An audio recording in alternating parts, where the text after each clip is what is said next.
Okay, this is number 3. We're already halfway done. Well, halfway done in terms of numbers. This one's a little longer than the first two. Those two are actually pretty easy, I think. Okay, so this question says to find the zeros of the polynomial. That's really the same thing we've been doing in the previous 2 sections, yeah?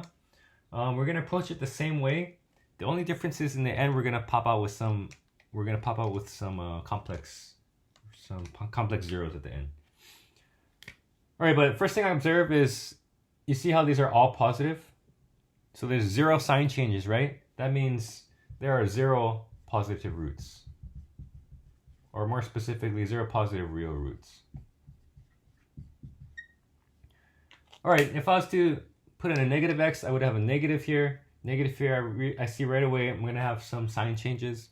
So there are going to be negative real roots potentially. And so that's what I'm going to check for.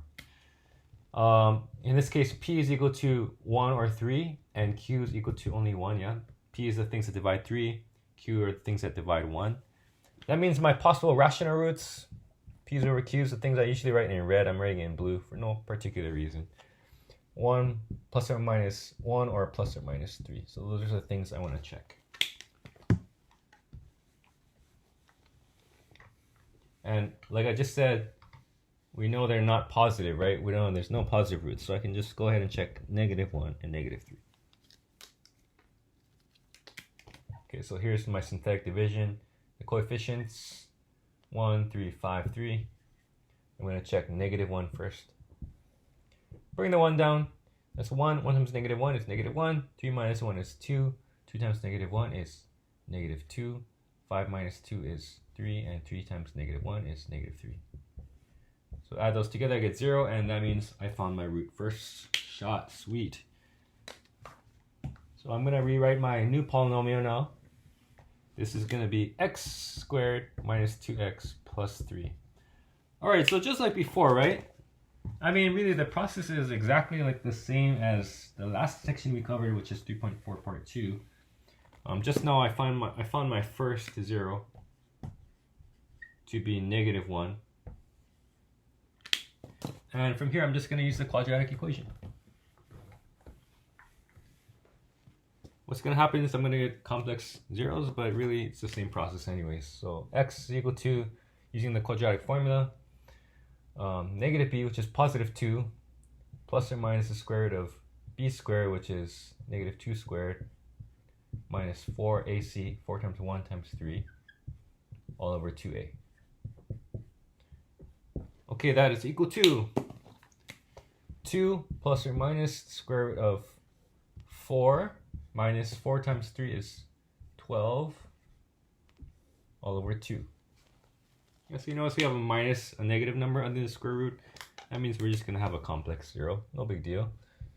2 plus or minus square root of -8 over 2. And that's going to simplify to